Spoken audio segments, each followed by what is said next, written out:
Way back, about 200 years ago, there lived a traveller family. I think their name was McDonald's. But there was a mother, and there was a father, and they had a 12-year-old laddie. And the laddie was never Connacht to spite. He could always find a way to make a living. And he would go out dry hawking and nipping. He'd go to the folks' houses and, well, any of the things that they had that they couldn't sell on, he'd take them away and he'd mend them and repair them. And so that's how he made his living. Most stories about special people normally start before they are born, and they finish after they are gone as well. And that is the case with this lady too. So we're going to start her story with her father. Her father was Kiluanji, and Kiluanji was Angola.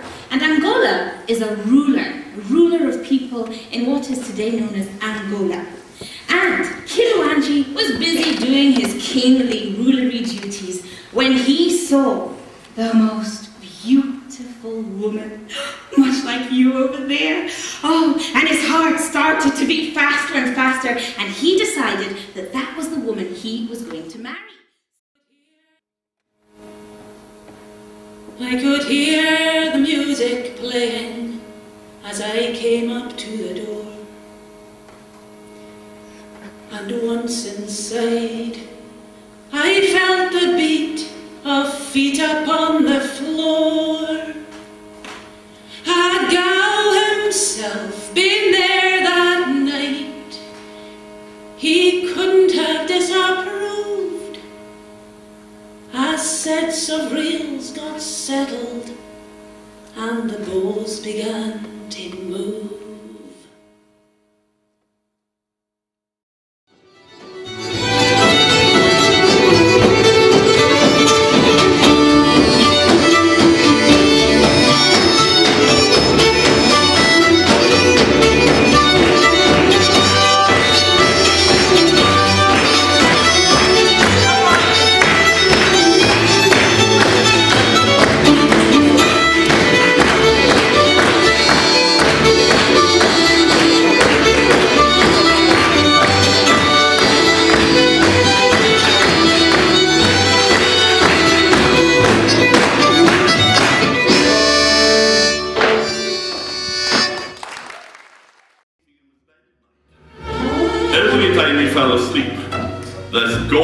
Apparition would appear beside his bed, and it would say, "I'm May's keys, I'm come for me trees." Because you see, in Shetland, everything made from wood is known as a tree. But every night it was the same. The man at aft would fall asleep, and the ghost would appear saying, "I'm May's keys, and I'm come for me trees."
So he crashed into the door at Hot and disappeared in among the rest of the men.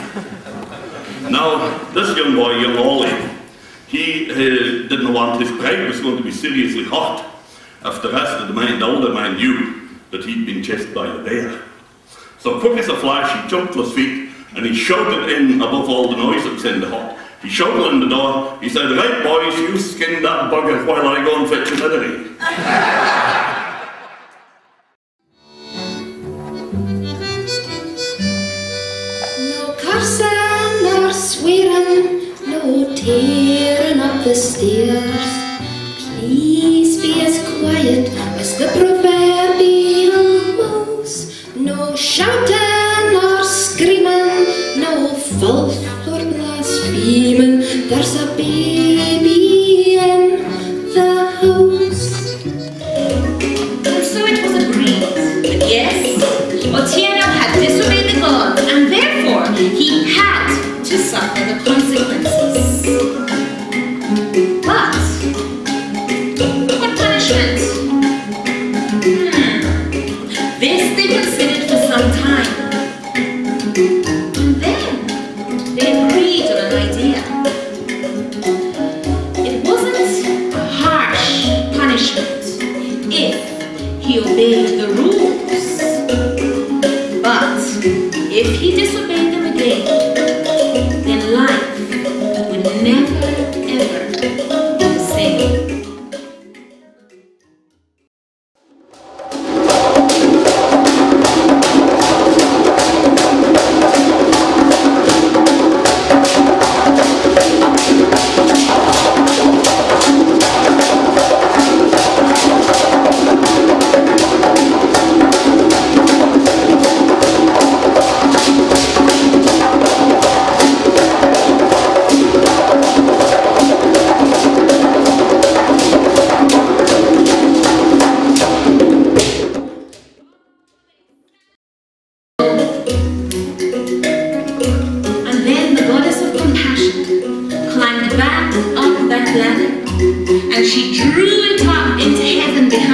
So that nobody else